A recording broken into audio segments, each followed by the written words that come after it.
नमस्कार साथियों, कैसे हैं आप सभी लोग। आशा करता हूँ बहुत अच्छे होंगे। तो चलिए साथियों, हम लोग अब अपनी दूसरे सेशन को आज हम लोग स्टार्ट करते हैं। तो पिछले सेशन में जो हमारा हुआ था पॉलिटिकल थिंकर्स के बैच में, उसमें साथियों हम लोगों ने देखा कि ये जो राजनीतिक चिंतन है, राजनीतिक चिंतन की शुरुआत कहाँ हुई और भारतीयों में कैसा चिंतन था, और इसकी जो शुरुआत हुई कहाँ हुई, तो यूनान में हुई। इसका विकास हुआ तो यूरोप में हुआ। और हम लोगों ने देखा कि यूनान का स्वरूप कैसा था, है ना। सुकरात, प्लेटो, अरस्तु, इनका जन्म कहाँ हुआ था, एथेंस वगैरह, एथेंस में हुआ। यूनान के ही एक छोटे से भाग यानी कि एथेंस में हुआ। और हम लोगों ने देखा कि प्लेटो से पूर्व कौन सी विचारधारा थी, तो प्लेटो से पूर्व साथी एक सोफिस्ट विचारधारा प्रचलित थी यूनान में। उसके बाद हम लोगों ने देखा कि जो सुकरात थे, सुकरात भी हमारे प्लेटो से पहले ही थे। तो सुकरात जो थे वो प्लेटो के गुरु थे। सुकरात के बारे में हम लोगों ने देखा, सुकरात ने क्या सिद्धांत दिए हमने वो भी देखा। सुकरात ने ज्ञान के कितने प्रकार बताए ये भी देखा। सुकरात प्रत्यक्ष लोकतंत्र की सरकार का विरोध करते थे, यूनान में प्रचलित थी उस समय, उसका विरोध करते थे। हम लोगों ने सब कुछ सभी बातों पर चर्चा कर चुके हैं कल पिछले सेशन में साथियों। तो आज हमारा जो टॉपिक रहेगा वो रहेगा हमारा कौन सा, प्लेटो। कौन सा टॉपिक रहेगा साथियों, प्लेटो। प्लेटो जो है प्लेटो का जन्म हुआ 427 ईसा पूर्व में। कहाँ हुआ साथियों, 427 ईसा पूर्व में इनका जन्म हुआ। और 347 ईसा पूर्व में इनकी क्या हुई, इनकी मृत्यु हुई साथियों। इनकी क्या हुई, इनकी मृत्यु हुई। और ये जो 427 ईसा पूर्व में इनका जो जन्म हो रहा है, ये कहाँ हो रहा है, ये यूनान के एथेंस में ही हो रहा है। यूनान का ही एक भाग था कौन, एथेंस। यूनान के भाग एथेंस में ही इनका क्या हुआ, इनका साथियों जन्म हुआ। इनका जन्म हुआ। इनके जो पिता थे, इनके पिता कौन थे, तो इनके पिता थे एरिस्टोन। कौन थे, एरिस्टोन इनके पिता का नाम था। और इनकी जो माता थी, इनकी जो माता जी थी, इनका नाम था किटनी। क्या नाम था साथियों, किटनी इनकी माता जी का नाम था। इनके बचपन का नाम था, बचपन, इनका बचपन या फिर मूल नाम, इसे कहते हैं हम मूल नाम। ये क्या था, ये था साथियों एरिस्टोक्लीज। क्या नाम था, एरिस्टोक्लीज। एरिस्टोक्लीज क्या था, इनके बचपन का नाम या फिर मूल नाम हुआ करता था। इनके जो गुरु रहे, इनके जो साथियों गुरु रहे, तो गुरु कौन थे इनके, इनके सुकरात गुरु थे। कौन से, इनके भैया सुकरात जी जो थे इनके गुरु थे। इतनी बात आपको समझ में आई। साथ ही ये जो प्लेटो हैं, प्लेटो की शिक्षा दीक्षा, प्रारंभिक शिक्षा दीक्षा जो हुई, यानी प्रारंभिक जो शिक्षा हुई वो इनके घर पर ही हुई। इनके घर पर ही इनकी प्रारंभिक शिक्षा हुई। लेकिन जैसे ही इन्होंने 20 वर्ष की आयु इनकी हुई, तो 20 वर्ष की आयु होने पर ये कहाँ चले गए, ये सुकरात के संरक्षण में चले गए दर्शन शास्त्र की शिक्षा लेने। कहाँ चले गए, ये किसकी शिक्षा ग्रहण करने चले गए, ये दर्शन शास्त्र की, किसकी, दर्शन शास्त्र की शिक्षा ग्रहण करने चले गए। कब, 20 वर्ष की आयु में। 20 वर्ष की आयु में कहाँ चले गए, सुकरात के पास यहाँ पर आए। समझ रहे हैं साथियों। तो सुकरात के पास प्लेटो कब आए, तो 20 वर्ष की आयु जैसे ही उनकी हुई तो वह कहाँ आए, सुकरात के संरक्षण में आए। सुकरात के संरक्षण में आए, सुकरात के संरक्षण में आए दर्शन शास्त्र की शिक्षा ग्रहण करने के लिए साथियों। ठीक है, अब मैं आपको बता दूं कि जो प्लेटो थे, प्लेटो व्यायाम और संगीत के बड़े शौकीन थे। क्या थे, व्यायाम और संगीत के बड़े शौकीन थे। व्यायाम और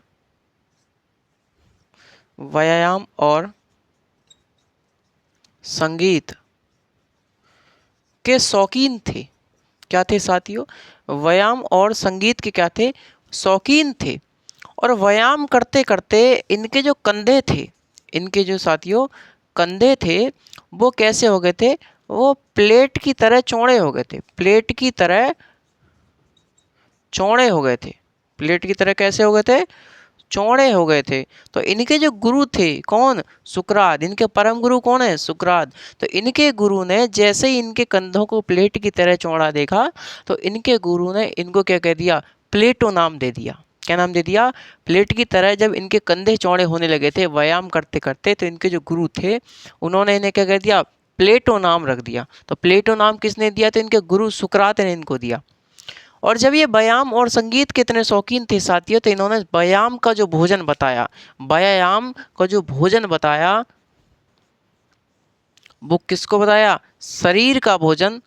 शरीर का भोजन किसे बताया भैया, व्यायाम को शरीर का भोजन बताया इन्होंने, व्यायाम को शरीर का भोजन बताया। और संगीत को जो बताया, संगीत को आत्मा का भोजन बताया। संगीत को किसका भोजन बताया, आत्मा का भोजन बताया साथियों। समझ पा रहे हैं आप लोग मेरी बात। तो मैं आपसे कह रहा हूँ कि प्लेटो जो थे व्यायाम और संगीत के बड़े शौकीन थे और व्यायाम करते करते इनके कंधे चौड़े हो गए थे, इसलिए इनके गुरुजी ने इनको क्या कह दिया, प्लेटो नाम से इनको पुकारने लगे थे। और व्यायाम को इन्होंने शरीर का भोजन बताया और साथियों संगीत को इन्होंने आत्मा का भोजन बताया। संगीत को इन्होंने किसका भोजन बताया, आत्मा का भोजन बताया। ये जो प्लेटो थे, प्लेटो स्वयं बिल्कुल अपने गुरु की तरह सोचते थे। जिस प्रकार से इनके गुरु सोचते थे सुकरात जो थे, उसी प्रकार से ये प्लेटो सोचते थे। मतलब कहा जाए तो प्लेटो की विचारधारा में और सुकरात की विचारधारा में कोई भी अंतर नज़र नहीं आया, हमें कोई भी व्यवहारिक अंतर नज़र नहीं आया। जिस प्रकार से सुकरात जिन विचारों का समर्थन करते थे, चाहे वो द्वंद्ववादी प्रतिमा हो, चाहे हमारी द्वंद्वात्मक पद्धति हो, चाहे हमारी एक प्रकार से आदर्श राज्य की कल्पना हो, तो जो बातें सुकरात सोचते थे साथियों, उन्हीं सब बातों को हमारे ये प्लेटो सोचते थे। समझ पा रहे हैं साथियों। तो प्लेटो में और सुकरात की जो विचारधारा थी उसमें अंतर कर पाना बहुत मुश्किल था। एक प्रकार से कहा जाए तो प्लेटो के सभी विचार सुकरात के विचार थे और सुकरात के सभी विचार प्लेटो के विचार थे। तो साथ ही इसको कहा जाता है कि अंतः संबंध था प्लेटो में और सुकरात में। कैसा संबंध था, तो साथियों अंतः संबंध था। कैसा संबंध था, प्लेटो और सुकरात, प्लेटो और सुकरात के मध्य कैसा संबंध था साथियों, तो अंतः संबंध था। कैसा था, अंतः संबंध था। मतलब भैया इनके जो विचार थे इनको अलग कर पाना संभव हमारा नहीं था साथियों। तो बड़े प्रिय शिष्य रहे प्लेटो सुकरात के।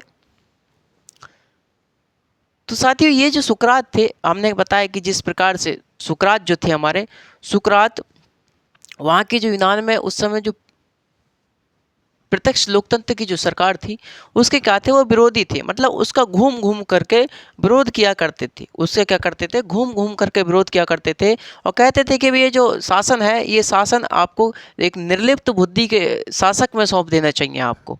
यानी कि एक आदर्श राज्य की कल्पना करते थे, एक आइडियल स्टेट की कल्पना करते थे। आदर्श राज्य यानी कि न्यायपूर्ण राज्य ही होना चाहिए, यह वह कल्पना करते थे साथियों।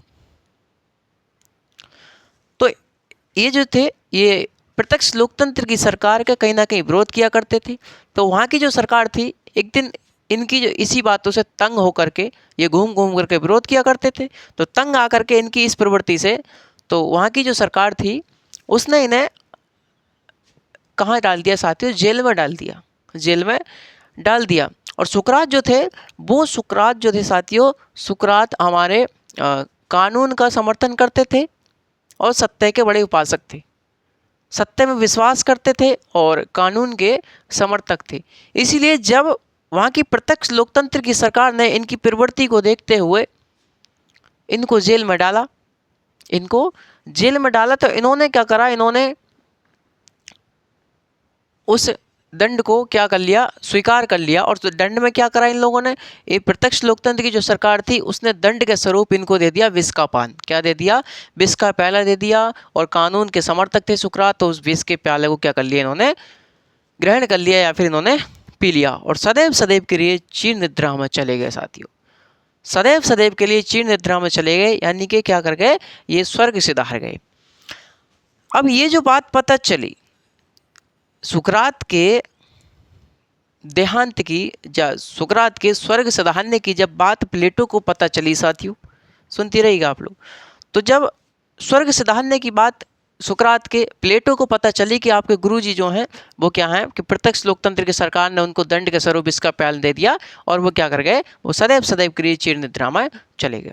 तो साथियों वो जो प्लेटो था, प्लेटो बहुत मर्माहत हुआ, प्लेटो बड़ा दुखी हुआ, प्लेटो बहुत दुखी हुआ, मर्माहत हुआ, चिंतित रहने लगा और पागलों की तरह भटकने लगा, चिंतित रहने लगा, पागलों की तरह भटकने लगा। और वो घर छोड़ करके भाग गया, अपना घर छोड़ करके भाग गया। और तमाम उसने अन्य जो देश थे, तमाम देशों की उसने शासन प्रणालियों को देखा, उसने तमाम देशों की शासन प्रणालियों को देखा साथियों। कहा जाता है कि वो भारत में भी आए थे और वेदों का भी उन्होंने अध्ययन किया था। लेकिन साथियों जब वो मर्माहत की स्थिति में थे तो उस समय उन्होंने एक पुस्तक लिखी साथियों। मैंने आपको बताया कि भाई जब गुरु के विचार और प्लेटो के विचार, यानी सुकरात के विचार और प्लेटो के विचार एक जैसे थे, तो कहीं ना कहीं जो प्लेटो भी होंगे वो भी कहीं ना कहीं अपने गुरु के जैसा ही सोचते होंगे। और अब तो प्लेटो जो है अब तो वो वैसे भी क्या दुख की स्थिति में है, तो कहीं ना कहीं प्रत्यक्ष लोकतंत्र की सरकार के विरोध में ही अपने विचार रखेंगे और कानून के विरोध में ही अपने विचार रखेंगे साथियों। तो जब प्लेटो मर्माहत हुआ और प्लेटो की स्थिति जो थी वो ज़्यादा ही दुखी थी, तो साथियों दुखद स्थिति में, ऐसी मर्माहत स्थिति में साथियों इसने प्लेटो ने एक पुस्तक लिखी, एक पुस्तक लिखी साथियों, एक पुस्तक लिखी जिसका नाम था रिपब्लिक। क्या नाम था? रिपब्लिक नाम था। क्या नाम था साथियों? रिपब्लिक उस पुस्तक का नाम था। क्या नाम था? रिपब्लिक पुस्तक का नाम था। इस रिपब्लिक में क्या करना चाहता था? ये आदर्श राज्य की स्थापना करना चाहता था। आदर्श राज्य, आदर्श राज्य या फिर इसे हम न्यायपूर्ण राज्य बोलते हैं। न्यायपूर्ण राज्य की स्थापना क्या करना चाहता था? प्लेटो करना चाहता था।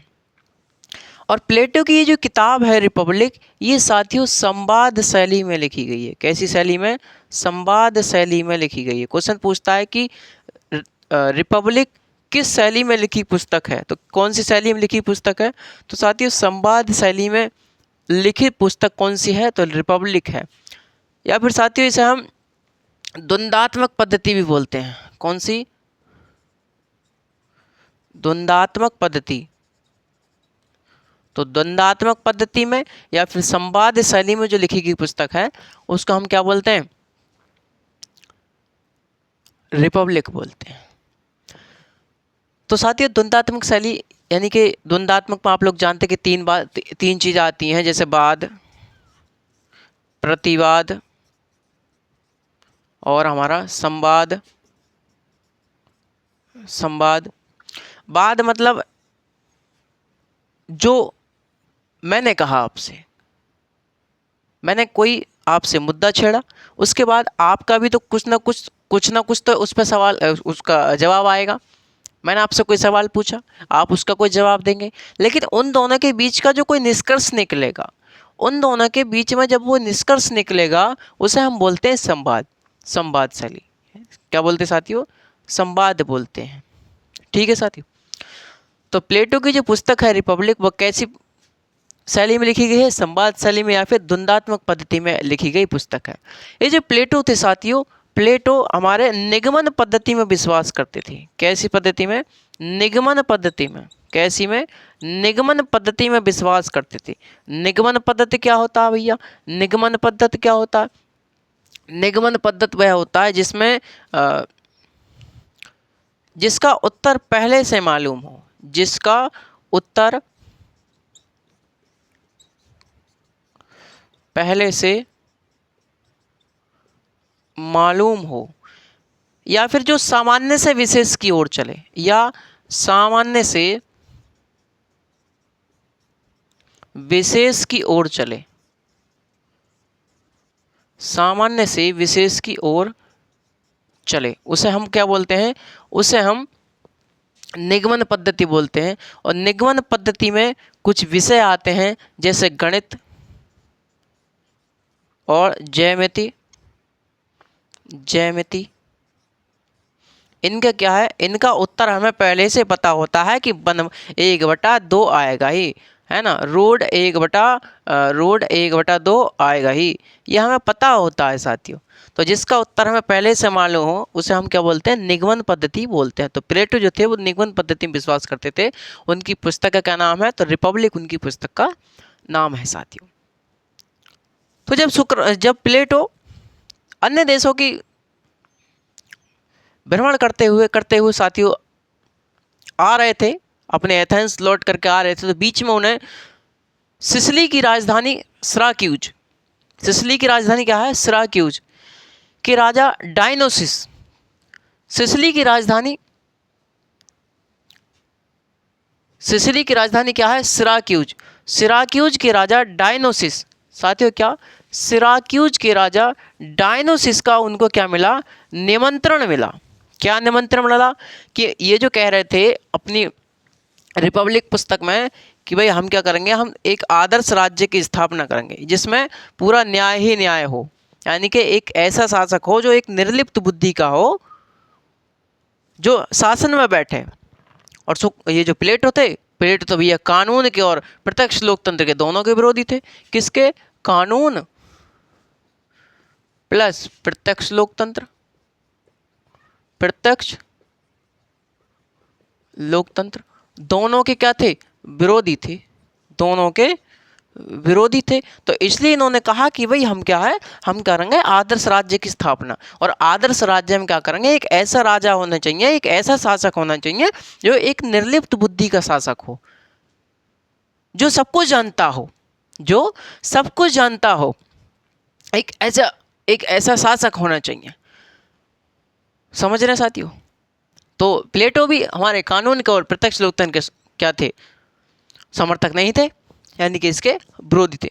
प्रत्यक्ष लोकतंत्र के विरोधी थे, मतलब वहाँ की सरकार ने क्या कर दिया, इनके जो गुरु थे सुकरात, इनको विष का प्याला दे दिया था। और ऐसे कानून को भी क्या करते थे, वो बुरा मानते थे, जिसको सुकरात जैसे मनुष्य, सुकरात जैसे महान दार्शनिकों का उन्होंने, वहाँ की सरकार ने क्या कर दिया, दंड के स्वरूप विष का पान दे दिया। तो ऐसे कानून को भी क्या करते थे, ये अच्छा नहीं मानते थे। तो इसलिए ये आदर्श राज्य की स्थापना करना चाहते थे द रिपब्लिक में।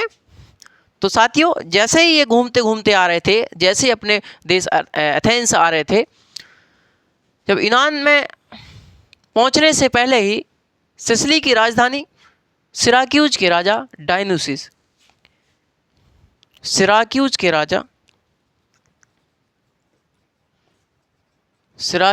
राजा डायनोसिस का इनके लिए निमंत्रण मिला साथियों। कब, 387 ईसा पूर्व में, 387 ईसा पूर्व में सिराक्यूज के राजा डायनोसिस का इनके लिए क्या मिला, निमंत्रण मिला। क्या मिला साथियों, निमंत्रण मिला कि आप जो आदर्श राज्य की बात कर रहे हैं, जो आदर्श राज्य की आप कल्पना कर रहे हैं, उसको मेरे राज्य में, मेरे राज्य को एक आदर्श राज्य बनाइए। यानी कि इन्होंने कहा डायनोसिस ने कि आदर्श राज्य बनाइए। क्या बनाइए, आदर्श राज्य बनाइए। क्या कहा कि ये जो मेरा राज्य, मेरा जो राज्य है, इसको क्या बनाइए, एक आदर्श राज्य आप बनाइए। तो साथियों कहीं ना कहीं जो प्लेटो थे इस आदर्श राज्य की स्थापना करना नहीं कर पाए थे कहीं ना कहीं। तो इसमें भी असफल रहे कौन, प्लेटो। प्लेटो इसमें साथियों असफल रहे। आगे चल करके जब प्लेटो एथेंस पहुंचे, जब साथियों प्लेटो एथेंस पहुंचे, तो प्लेटो ने वहां पर अपनी एक अकादमी खोली। कौन सी अकादमी खोली, उन्होंने एक अपनी अकादमी खोली साथियों। क्या खोल दी भैया, उन्होंने अपनी एक अकादमी खोली, एक अकादमी खोली, एक अकादमी खोली उन्होंने, ठीक है ना। एक क्या खोली,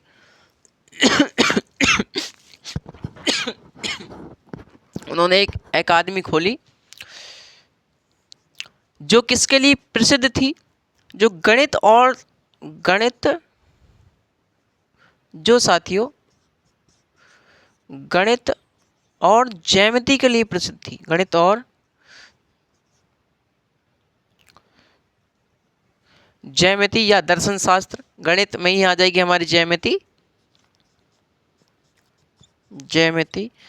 दर्शन शास्त्र, दर्शन शास्त्र। तो साथियों ये जो इसकी जो अकादमी थी प्लेटो की, ये अकादमी क्या थी,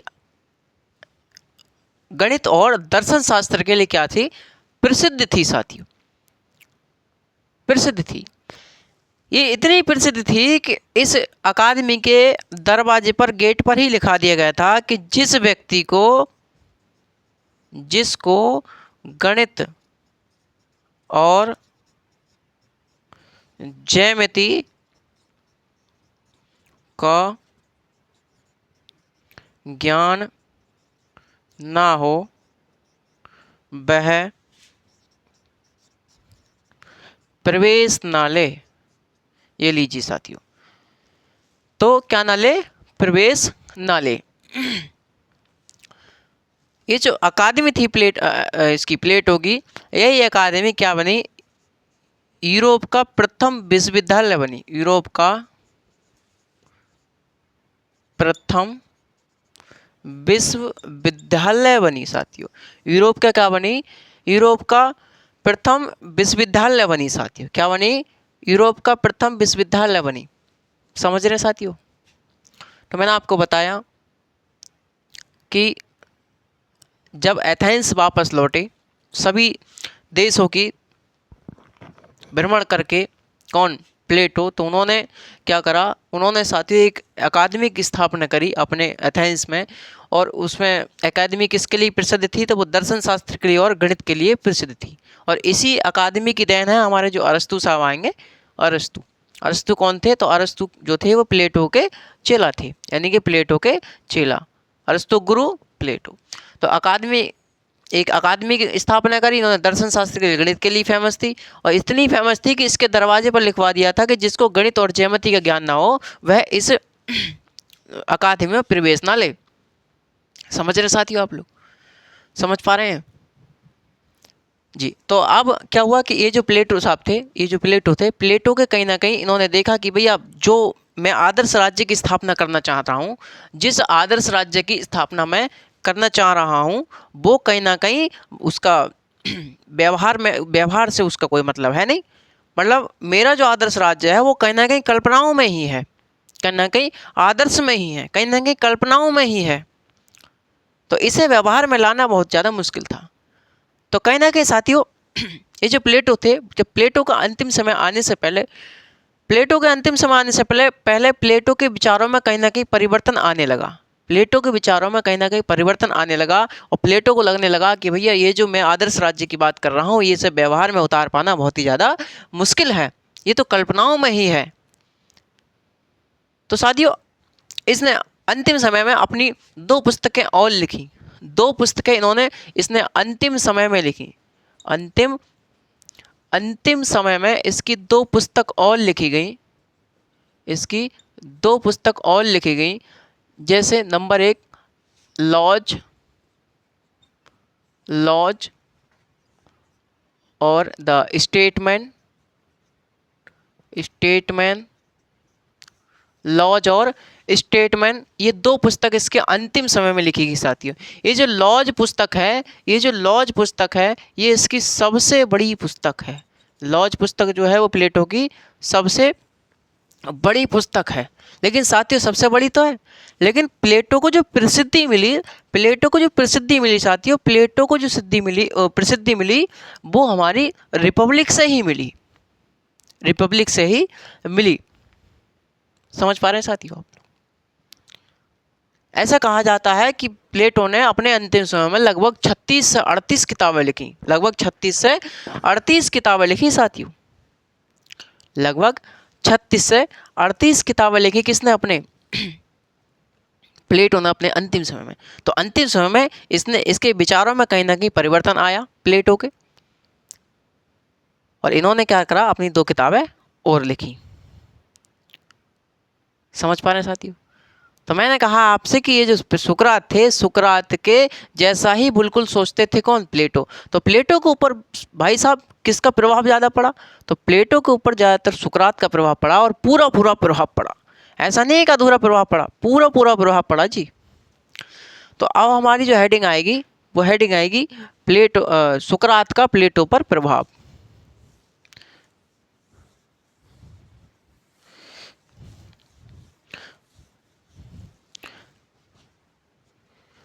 अगर साथियों आप लोग मृत्यु की बात करें तो मृत्यु तो आप लोग जान गए ना, आगे चल करके जब अंतिम समय में इन्होंने दोनों दोनों पुस्तकें और लिखी, स्टेटमेंट और लॉज।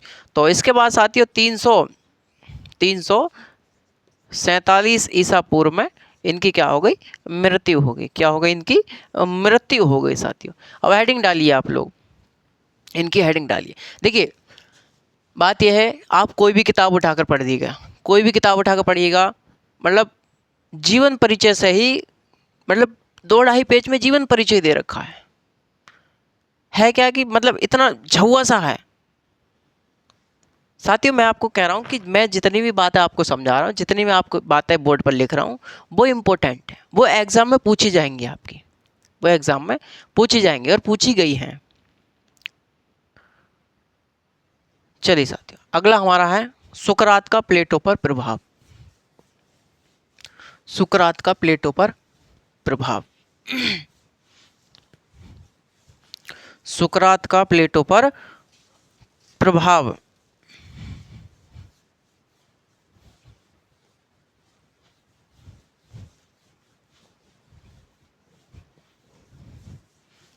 चलिए साथियों हेडिंग डाली सुकरात का प्लेटो पर प्रभाव। देखिए साथियों मैं आपसे बता रहा हूँ कि जैसे विचार हमारे सुकरात के थे, सेम बिल्कुल वैसे ही विचार किसके थे? प्लेटो के थे। प्लेटो अपने गुरु के अलावा अपना कोई अस्तित्व नहीं समझते थे। प्लेटो जो थे वो अपने गुरु के अलावा अपना कोई अस्तित्व नहीं समझते थे। वो कहते थे गुरु हैं तो हम हैं भैया, गुरु हैं तो हम हैं। यानी कि गुरु के प्रति उनके जो हृदय में जो उनकी प्रतिमा थी, गुरु के प्रति प्लेटो के मन में, दिल में जो प्रतिमा थी, वो उन्होंने उसके जो हृदय में प्रतिमा थी उन्होंने कभी वो धूमिल नहीं होने दी साथियों। इतना प्रभाव पड़ा कि प्लेटो के दिल में अपने गुरु के प्रति क्या थी, उनके हृदय में क्या थी साथियों? एक प्रतिमा थी, वो उन्होंने कभी धूमिल नहीं होने दी साथियों। प्लेटो के संपूर्ण विचार सुकरात के विचार थे और सुकरात के संपूर्ण विचार प्लेटो के विचार थे। तो कहा जाए तो इनके विचारों को व्यवहार में अलग कर पाना बहुत ही ज़्यादा मुश्किल था साथियों, बहुत ही ज़्यादा मुश्किल था। तो कहीं ना कहीं जैसा सुकरात सोचते थे वैसे ही उनके जो चेला थे कौन? प्लेटो। सेम बिल्कुल वैसा ही प्लेटो सोचते थे। जो आदर्श राज्य की स्थापना करना चाहते थे सुकरात, वही आदर्श राज्य की स्थापना करना चाहते थे कौन? हमारे प्लेटो। तो प्लेटो पर सुकरात का प्रभाव हम इस बात के कथन है, इस बात से अंदाजा लगा सकते हैं साथियों कि सुकरात का, लिखिएगा, सुकरात का प्लेटो पर प्रभाव का अंदाजा इस बात से लगाया जा सकता है कि प्लेटो के हृदय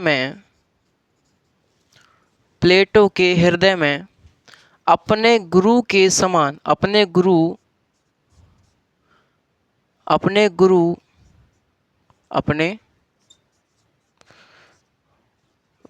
की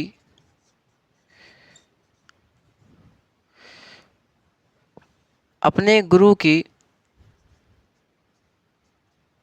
प्रतिमा जो अपने गुरु की प्रतिमा जो जो अंकित थी उसे कभी धूमिल नहीं होने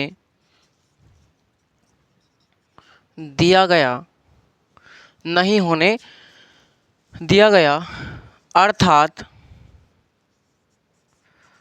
अर्थात सुकरात के संपूर्ण विचार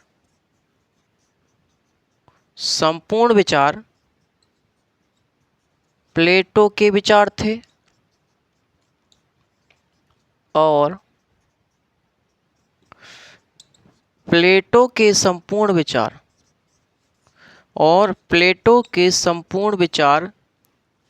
सुकरात के विचार थे सुकरात के विचार थे। तो प्लेटो के हृदय में जो अपने गुरु को लेकर के प्रतिमा थी उसे कभी उसने धूमिल नहीं होने दी। और साथियों, सुकरात के संपूर्ण विचार प्लेटो के विचार थे और प्लेटो के संपूर्ण विचार सुकरात के विचार थे। साथियों, प्लेटो अपने गुरु के अलावा अपना कोई अस्तित्व नहीं समझता था। ये इस बात से हम अंदाजा लगा सकते हैं साथियों, इस बात से हम अंदाजा लगा सकते हैं कि एक विचारक हैं हरनसा एक विचारक हैं। कौन है? हरनसा। कौन है साथियों? हरनसा एक विचारक हैं। तो हरनसा ने कहा है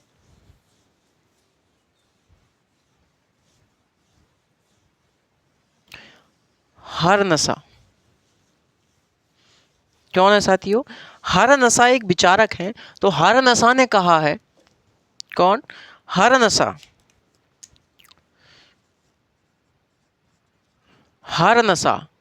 तो हरनसा का कथन है, हरनसा ने कहा प्लेटो के बारे में कि सौभाग्य से सुकरात को प्लेटो जैसा शिष्य मिला। क्या कहते हैं? सौभाग्य से सुकरात को प्लेटो जैसा शिष्य मिला जिसकी द्वंद्ववादी प्रतिभा स्वयं अपने गुरु के समान थी। जिसकी द्वंद्ववादी प्रतिभा स्वयं अपने गुरु के समान थी। हो सकता है कि तर्कों को प्रस्तुत करते समय प्लेटो ने अपनी बौद्धिक क्षमता का परिचय दिया हो, लेकिन व्यवहार में दोनों के विचारों को अलग कर पाना संभव नहीं था। ये किसने कहा? तो ये कहा साथियों, किसने? हरनसा ने कहा। क्या कहा हरनसा ने? कि सौभाग्य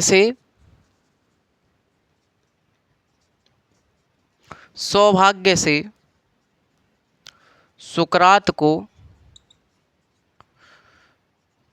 प्लेटो जैसा शिष्य मिला। प्लेटो जैसा शिष्य मिला जिसकी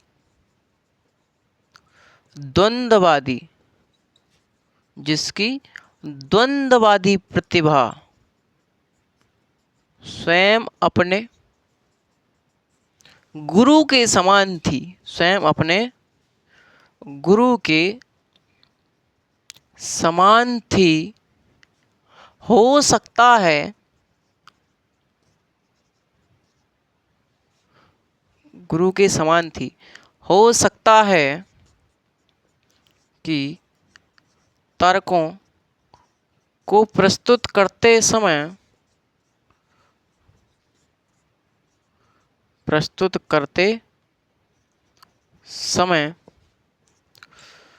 प्लेटो ने अपनी बौद्धिक क्षमता का परिचय दिया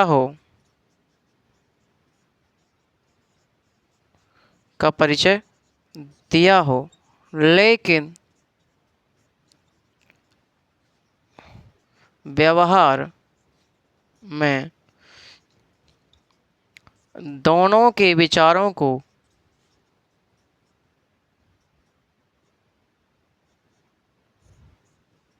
दोनों के विचारों को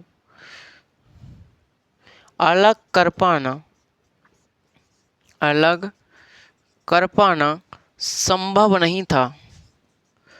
संभव नहीं था। तो साथियों ये किसने कहा? तो ये हरनसा का कथन है कि सौभाग्य से सुकरात को प्लेटो जैसा शिष्य मिला जिसकी द्वंद्ववादी प्रतिभा स्वयं अपने गुरु के समान थी। हो सकता है कि प्लेटो ने तर्कों को प्रस्तुत करते समय अपने बौद्धिक क्षमता का परिचय दिया हो, लेकिन व्यवहार में दोनों के विचारों को अलग कर पाना संभव नहीं था। तो ये किसने कहा? तो ये साथियों हरनसा ने कहा। किसने कहा साथियों? ये किसने कहा? तो ये हरनसा ने कहा। किसने कहा? हरनसा ने साथियों ये बात कही। प्लेटो ने जो भी कुछ कहा साथियों, प्लेटो ने जो कुछ कहा वो अपने गुरु के मुख से कहलवाया। प्लेटो ने जो भी कुछ कहा वो सब अपने गुरु के मुख से कहलवाया। यानी कि जैसा मान चलिएगा आप कुछ बात कहना चाह रहे हैं और वो बात हमसे कहलवाएं किसी किताब में लिख करके। तो प्लेटो ने जो भी कुछ कहा अपने गुरु के मुख से कहलवाया है साथियों। अर्थात सुकरात के संपूर्ण विचार किसके थे? प्लेटो के विचार थे, और प्लेटो के संपूर्ण विचार सुकरात के विचार थे। तो ये था साथियों हमारा सुकरात का प्लेटो पर प्रभाव। इनमें कैसा था? अंतः संबंध था साथियों। कैसा संबंध था? अंतः संबंध था। इनके विचारों को अलग कर पाना संभव नहीं था। आगे चल करके प्लेटो जो था हमारा, प्लेटो ने कुछ सिद्धांत दिए साथियों। प्लेटो ने कुछ सिद्धांत दिए, जैसे प्लेटो का न्याय का सिद्धांत, प्लेटो का साम्यवादी सिद्धांत, प्लेटो का स्टेटमेंट और लॉज पर विचार आएगा हमारा आगे चल करके। प्लेटो के साम्यवाद की हमारी क्या होंगी? आलोचनाएं होंगी। प्लेटो के विचारों की आलोचनाएं होंगी। और अंतिम समय में आप जानते कि जो प्लेटो था उन्हें भी अपने विचारों को क्या कर लिया? बदल लिया था, परिवर्तन कर लिया था। और स्टेटमेंट और लॉज में वो सब बातें बताई गई हैं। मैं आगे इन्हीं सब बातों पर चर्चा करता चलूँगा। तो साथियों आप लोग बने रहिएगा, मस्त रहिएगा, जिंदाबाद रहिएगा। धन्यवाद, नमस्कार।